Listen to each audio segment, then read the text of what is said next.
जितनी आपने अपने अब्बा जी के लिए दुआएं की हैं उससे थोड़ी कम होंगी, ज्यादा नहीं होंगी। मैं आपसे अर्ज करूं, कोई नहीं तैयारी करते लोग मौत की। जितनी मेहनत है सिर्फ जीने के लिए, जितनी जद्दोजहद है सिर्फ जिंदगी गुजारने के लिए, जितना वक्त है सिर्फ 60-70 साल के लिए, सारी जद्दोजहद जीने के लिए की। और फिर हाल ये हुआ कि दुनिया से जाते वक्त वसीयतें शुरू कर दी, पुत्र इतने 1000 रुपए फलां जगह खिरात कर देना, इतने लाख फलाने को दे देना। ओ भाई साहब, जितने आपने जिंदगी में दिए हैं बच्चों ने भी उतने ही देने हैं। आप फिक्र न करें, जितनी आपने अपने अब्बा जी के लिए दुआएं की हैं उससे थोड़ी कम होंगी, ज्यादा नहीं होंगी। अल्लाह फरमाते हैं इंसान को वही मिलता है जिसके लिए वो कोशिश करता है। आपने उम्र भर दुनियादारी के लिए कोशिश की तो नतीजा सामने है।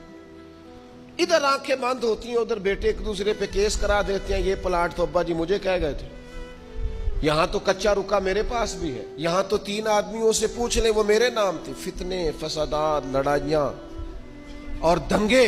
खुदारा इस हकीकत को समझ क्यों नहीं लेते कि दुनिया छोड़ के जाना? इस नजरिए को भांप क्यों नहीं लेते कि थोड़े दिनों के लिए आए? ये ज़हन हमारा बन क्यों नहीं जाता